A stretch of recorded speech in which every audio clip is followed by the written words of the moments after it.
Hello, welcome in this Customer Success Leadership series. Today I have the pleasure to receive Umer Siddiqi. Good afternoon, Umer. Umer is a customer success leader with 10 years experience in digital advertising. So I think he has a lot of fascinating things to share with us. I'll repeat for those who are watching this podcast for the first time. This is to help CEOs of small to medium companies to either set up a customer success team or to improve on their CS team, but also for professionals who wish to move into this vertical. And if they are in this vertical, how can they improve themselves to go up the ladder? So without further ado, I'm going to ask you the first questions, which I think are going to be interesting for CEOs wanting to hire in customer success. What are the key skills and qualities that you look for when hiring in your team? And how have they changed over the years, knowing that, customer success has a very short history in the world of work, which is only 10 years old, I would say 15 maybe for some large companies, but yeah. Yeah, absolutely. I just wanted to say thank you for having me on the call today. I'm really looking forward to speaking about all of these topics. As someone who's worked in the customer success teams for over 10 years, including startups and very established, some of the biggest companies in the world for what we are doing, something I've learned for building the right team is that you need to have emotional intelligence and reliability. And also over the years, I actually place less importance on direct experience for a role, because customer success is very much a dynamic role where the product can be learned. Emotional intelligence and reliability are really what our customers always look for, because you want someone who you can get along with. You want someone who never really makes a major mistake when it comes to sharing data or helping you with the right things, someone who gets you the support you need as quickly as possible as a customer. Right. And I mean, in your experience, what would be the most typical other functions or departments in the company you would pick those individuals to work in your team? I mean, whether they're in your existing company or from external. Sure. So specific roles which would be very much aligned with customer success are account managers. The reason being that customer success is what I would see as organic selling. So account managers already have that personable skill. They have that friendliness in a lot of ways and the requirements to be able to work through the discussions with clients. One thing to add, however, is that customer success, especially in this world, are very much data driven. So that's something that may be lacking, but again, experience can be developed. It's the kind of person that you are that would allow you to first start off in a role and be successful. Okay, that's but typically we can say these are people coming from account management, from support team, and sales team, pre-sales teams, right? That would be even product management team, right? Oh, absolutely. A good person is just someone who can fit into different multiple hats. And a lot of people move between different teams. So just because you're in a product team doesn't mean that you wouldn't work as a customer success manager. It's very much personality based in a lot of ways, because if you don't enjoy talking to customers, why would you want to be in a customer success role? It wouldn't make any sense. I, as a team leader, would then advise that person to shift to a different role. And one thing I want to add is that people who are in the support teams, sometimes they don't actually enjoy conversing with customers directly. They want to be the person who solves an issue and then moves on to the next one. So really, you need to look at yourself and understand where you would be best at. Right, yeah, absolutely. And how can companies, this is a $1 million question, evaluate whether the customer success team is delivering true value? Sure. So the simple answer is revenue. I think it always comes down to money. There's no point hiring a team, spending thousands or hundreds of thousands, developing a team if it's not necessary. The reason that customer success has been so successful over the last 15 years or so is because companies do see a true value in that. Now, when I talk about revenue, you can talk about retention rates versus the rates before you develop a customer success team. You can talk about the organic upsells that occurred when the customer success team was built up. And of course, you can talk about all the reoccurring revenue that is generated year on year that should have already been there. But with a customer success team, you're kind of securing that relationship. Okay. And how do you demonstrate the ROI of a strong CS function to executives and stakeholders of your company? Yeah, so I think what we just spoke about definitely is a reflection of ROI. Also, the year-on-year retention is always a helpful thing to look at. And a lot of companies do have a self-service or a lower tier support system. Comparing those accounts, whilst it's not a perfect comparison, but comparing them to accounts with customer success teams can be a very good indicator of the churn rates being prevented, or the churn, I should say, being prevented by having a customer success team. Okay, yeah, that's interesting. And do you use yourself, or have you been using yourself, any metrics, KPIs that the CEO should focus on when assessing the CS teams? Are there any particular KPIs? I mean, you have mentioned revenue, of course, but any others? So annual recurring revenue or monthly recurring revenue is a very common one that most customer success teams do utilize. It's very important to take into consideration that customer success is the golden ticket to massive growth. Sales isn't guaranteed to be the golden ticket either. It's a combination of everything. If churn does occur, you need to really look as to why that happened. Was it pricing? Was it the customer success team not being very supportive? Was it the products, or was it something else? But if you look at it over an annual level, the annual recurring rate can be a very good indicator of how successful the team is. And that's a metric that I would use directly as well. Does reputation has any bearing into CS teams? I mean, in terms of reviews of a specific product, now we have a lot of websites on the internet where we can check reviews, whether for B2B or B2C products. Is this something that you discuss in the company as well? Sure. So that's a very interesting question, because at the end of the day, I do believe that if you have a good enough product, reviews might not be as effective in deterring clients. A company is not going to work with you if the product isn't worth it long term. They'll simply move over to a competitor. However, if you're trying to attract the right customer success teams and leaders to your company, and it has bad reviews in terms of how people are treated or how they're looked after in that company, how much autonomy they have, if there's any kind of micromanagement, then you're going to see a lot of problems long term with churn. And again, that will really cause a long-term domino effect in terms of being able to keep your customer success team happy and working efficiently. Okay, that's interesting. Would you say that critical thinking and is also very important for a CS member, a CS manager? Yes, 100%. Critical thinking's essential. We're not just a support function where we get a ticket, for example, create a new login for a user. Anyone with basic skills can do that, and those people are very much needed. However, customer success, you need critical thinking. You need to be able to adapt on the go and anticipate what's going to be happening in advance. And that's what makes you successful in the role. Right. Training, is it something you measure people on when you hire them, on their capacity to train? Because there is also, I think, a training aspect. Yes. So the first 2 weeks, I look at how quickly that someone can absorb information given to them. And a lot of it's to do with what kind of answers and questions they have from their side.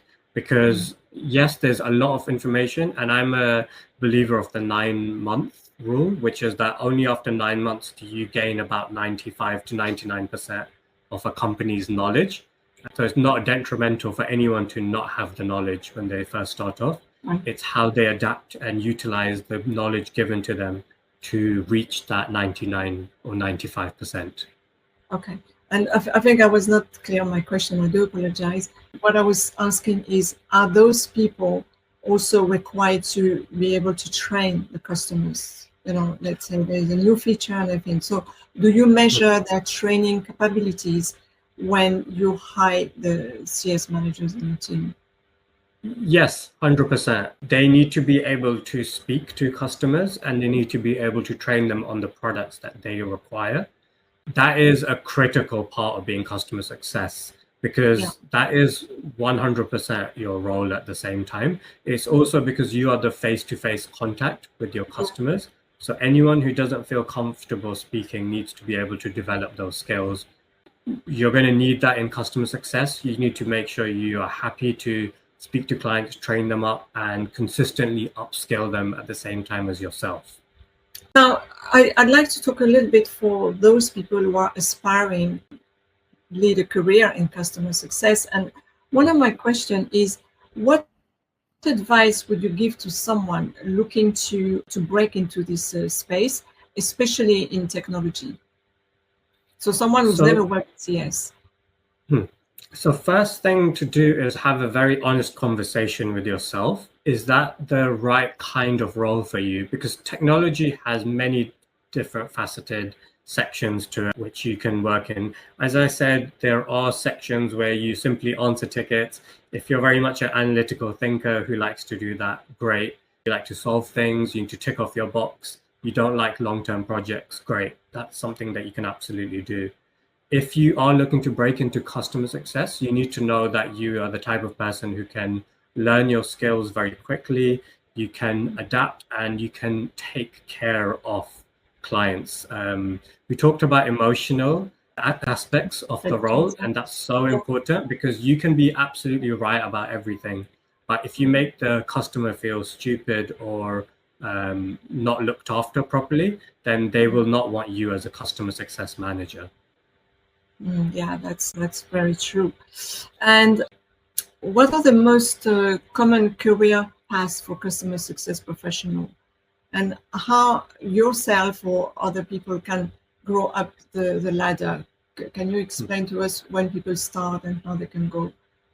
Yeah, so from my personal experience, you start off very much as a coordinator. There you are assisting all of the account managers with their workload, and so that you can get a wider perspective of the industry, whilst also not being the face-to-face contact because it's not your accounts. Naturally, you move up to account manager, then senior, and for a lot of teams, then it's something like a team lead, director, senior director, and then, of course, a VP. So those are the natural steps that a lot of people would take. In order to climb their ladder, I think it's relatively simple. First thing is you need to understand it takes time, because like any other industry, it's all about showing that you can be trusted in each role. And then it's about performing the role above that kind of level. So if you're a coordinator, showing that you can actually pick up some accounts and be an account manager. If you want to be a team lead, you can ask your team lead, can I manage the more junior people in my team? Can I show you that I can do this workload at the same time as what I am already doing? Right. Okay. Yeah, that makes sense. And for someone like you who has reached now the director level, I mean, what kind of next logical step, if unless it is lateral, if you want to move upward, what kind of role would you potentially see yourself doing in the future? Let's say in 5 years or 3 years. Sure. So on my side, the future what it holds for me is most likely, if things go well, VP role or a global or regional head of a division. One thing that people need to understand is that as the company becomes bigger and bigger, the role priority and the perspectives need to change. Because yes, you can be the global head of customer success in a company of 50, but that might be very much equivalent or less, or you might need even more experience to be a regional head of a very big company. So it very much depends on the kind of company you end up in. There's a lot of career paths that you can take. Some people want to be a founder. Some people want to be a COO. That's kind of the long-term goal of, I think, a lot of customer success roles. Yeah, I think you're right.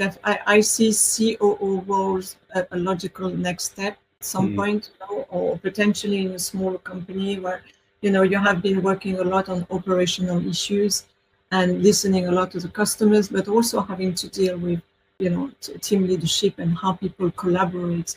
And that actually leads me to an interesting question regarding the collaboration with other functions within the company, because CS cannot be successful on its by itself. CS needs other functions. So can you elaborate a little bit on that? Yeah, the CS team, I would say initially, the CS team cannot really function without any other team. You can always have a sales team. You need a product team, as you can imagine.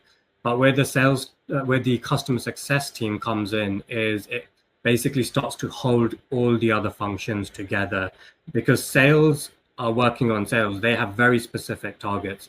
Product is working on the products. However, they're not getting the correct feedback from clients. So you need someone in the middle to work across that. And then, of course, you have the technical teams. Who's going to open the tickets for them? Because a lot of technical teams do not like speaking to clients. I think we've all been there where the technical teams do not want to even join a call. So you as a customer success manager need to work in the middle. You are the face of the company, and you will always be the person, the middleman in a way, who gets all the information and passes it to the right team where necessary. Yeah. And would you have any common misconceptions about CS to share with us? Sure. So I don't even know if this is a misconception, but initially, I think customer success teams are almost developed as the first line of support. They would simply pick up tickets, support the customer, whether it's something as simple as creating a login or pulling a quick report. And then they would be passed over to the right teams, or the answer would go back to a client. I think now it's a misconception that that's kind of what we still do. What we really are is a function where we add value to the customer and the company.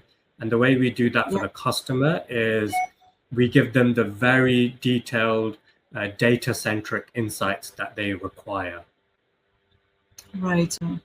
Now I want to move a little bit to the daily life of a customer success leader.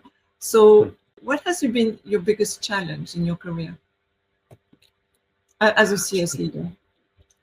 Sure. So one of the biggest challenges that I found is that I guess I want to break this up into a positive and a negative.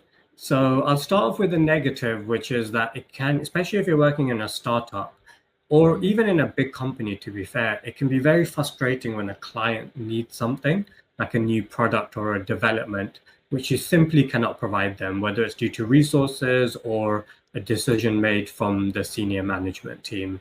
That very much exists everywhere, but you as a customer success manager, you can't take that as a negative, although of course it is. You need to know how to handle that situation and bring it back to the client, whether it's telling them that it might be on the roadmap or simply being honest with them and saying, look, we cannot provide this product.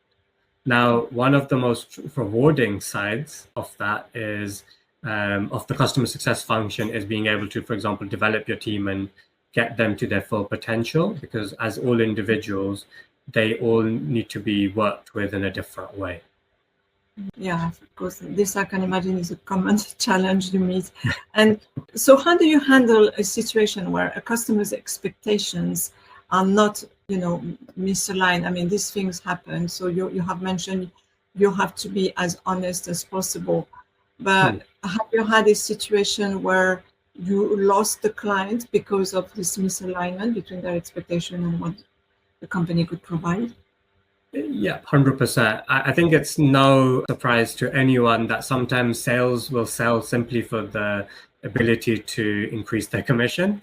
That happens in every single company pretty much. And sometimes you get a client who is very upset during the onboarding that nothing is working in terms of what they require.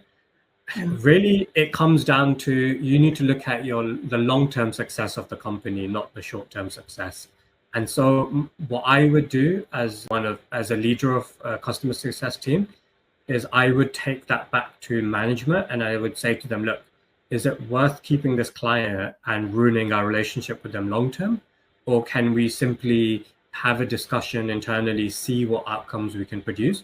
And if it comes down to it, just ask the client to come back to us in the future when we have got that product ready. Because the last thing you want is to drag out issues with a client, you ruin your reputation with them. And as you can imagine, reputation counts for a lot in a lot of industries where there's not that many companies. Yeah, I mean that's a good strategy. I think it's to be as transparent and honest as possible with your clients. And now we live in a world where clients can move from one application to another within a month. There is not this kind of software install, at the customer and for 1 year, for 5 years, and they cannot change. Right now, with all the SaaS applications we have, is people can change quite quickly, right? So hence the requirement for a CS team. And what strategies have been the most effective for retaining customers in your experience? So there's a lot of strategies that customer success teams do use. A few of them that I would recommend on my side is personalized touch points. One thing that's really important is sometimes the senior teams can expect so many touch points with clients that it's actually overbearing. So you really want to tailor your reach outs to clients. You only want to speak to them when it's reasonable, when you're bringing them something useful. Otherwise, you are just almost spamming their inbox with useless information and reach outs just for the sake of meeting up. You want to leverage data insights for them. That's a very easy way to reach out whilst adding value. And that also helps you anticipate customer concerns. For example, are they going to go into overages? Are they going to reach above a threshold which would cause a problem for them? If you can anticipate a lot of those things, really beneficial for the client. And of course, focusing on outcomes. So regularly communicating the ROI of your product, ensuring that the customer sees tangible results, because at the end of the day, they're paying for that. If they're not getting that, it doesn't matter how good your relationship is. And then a few other things you can do: meet them in person. That builds a very strong relationship with them. And finally, data reviews and QBRs. We already spoke about that just a short while ago, but very helpful. And also, it's a very good opportunity to bring in their decision makers when the clients want to have a more serious conversation. How do you balance customer retention with, the need to upscale and, cross-sell in the company? So this is a very easy answer for me. A good customer success manager does both. And if they're not doing both, then there's something seriously wrong with the process or they're overworked. Okay, that's a good, sweet answer you've given me. Now, I want to talk about an important thing, because me as a recruiter and a career coach, I see some companies where there is a big turnaround of staff. So how do you do to keep your teams motivated? Sure. So one really important thing is during the hiring process, you need to understand the kind of person you are hiring. Some people work really well in the office and some people do not. And a lot of the times they'll be quite honest with you about that. Remote working can be difficult because I think there's a misconception, especially from very senior teams and leadership, that people can be lazy. And whilst that's true, there is always going to be a small percentage of people who try to get away with not doing the work. It's quite easy to see. And the ways you can see that is through things like valid touch points. You also, of course, need to avoid micromanagement, because just because one person is not performing well doesn't mean you need to ruin the vibe of the entire team and make them suffer for one person's mistake. Providing clear targets for them is a very good motivator, especially if there's a bonus attached to it. So if they can hit their bonus structure and make sure that it motivates them to hit the goals that they have, then that's very helpful for them to be able to work hard. One-to-ones are always very useful, whilst obviously catering that to each individual person, because not everyone likes a daily one-to-one and not everyone likes to not talk to the manager for too long. So you have to find a balance for each person. Yeah, it comes back to what you said. It's about knowing each individual and customizing, right, the way you approach them. And I have also a question on the kind of advice you would give to other leaders about managing burnout in a CS team, because this is something which I have come across regularly. It can be a very pressurized environment, especially when clients are not happy or things are moving too fast in terms of new features. And so what do you do to prevent the damage of or avoid burnouts with your teams? So there's the easy answer is you just get more money and you hire more people in your team to reduce everyone's workload. Anyone who's been a manager knows that that's the most unrealistic answer, because there's a budget and you're supposed to work around that. So for me, the biggest thing I found personally is that you need to look after your team. And what that means is, yes, of course, you need to answer to your manager, your CEO and CTO.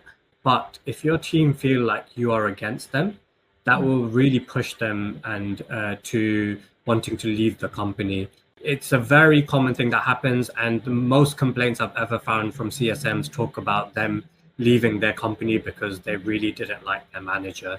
So one thing I found was doing my one-to-ones, understanding the kind of person I'm talking to. Some people simply need to vent just so that they can get it out of their system and then get back to work. And that's absolutely fine. As a manager, part of my job is to find your greatest potential. Some people simply don't want to keep giving you updates 3-4 times a week. So yes, setting a target of once a week, you provide me with the updates I take to senior leadership, that's absolutely fine. If you want shorter one-to-ones with me, that's great. Just working on those strategies. And then the rest of it's just making them feel valued, because they are valuable team members. And sometimes it can feel like you are not a valuable team member if the decisions at the top might be quite frustrating or not working in the way that you would like. Yeah, I can imagine.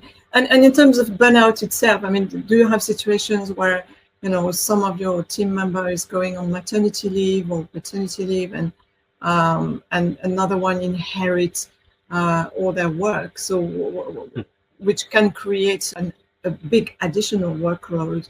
So have you come across this kind of situations? Yes, 100%. It's very common. And one of the big things that I say to every company that I join is that you need to understand that you're working with humans, you're working with people, and things will change in their lives, and you need to anticipate and work around that. So one of the big things that I always try to do is develop a contingency plan for any kind of situation that could occur, which is of course realistic. Maternity being a very easy one. Paternity leave, of course, usually that's about 2 weeks, so it's a lot easier to handle.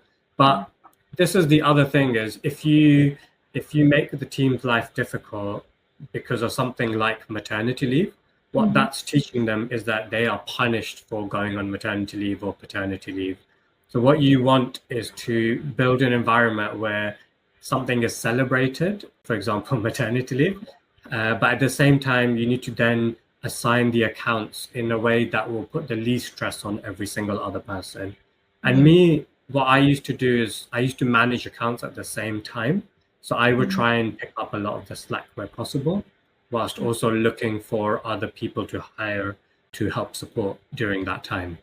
Okay. Is this when the role of the coordinator plays an important part? Yeah. So one of my advice to every customer success team once they get to a large enough size is have a few coordinators.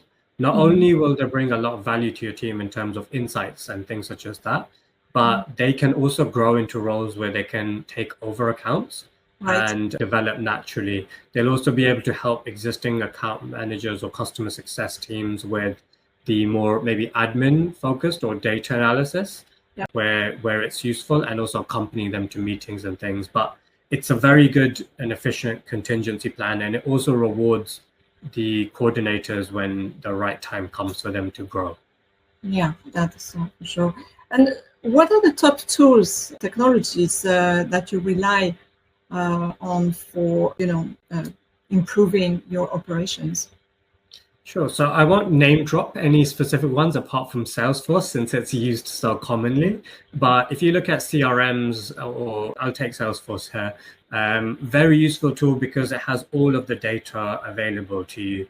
However, with any tool, it's how you use it. So you need to have a specialist who teaches the team and upskills them to be able to extract that data into a usable format, whether it's looking at things like renewal dates or prioritizing clients by size and growth. Yeah, okay, that makes sense.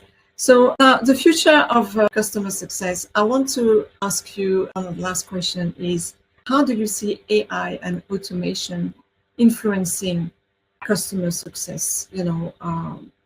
It's moving so fast. I came across a few weeks ago a CS director who told me that his company made everyone redundant in the CS team, and he had to leave because they were told they were replaced by AI tools. So what do you think about this influence of AI?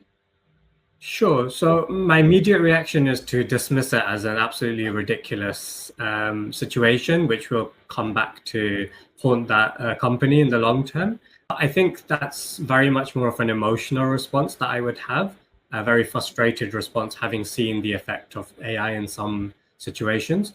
Yeah. AI, of course, can work, and there is a risk of AI replacing specific people and roles.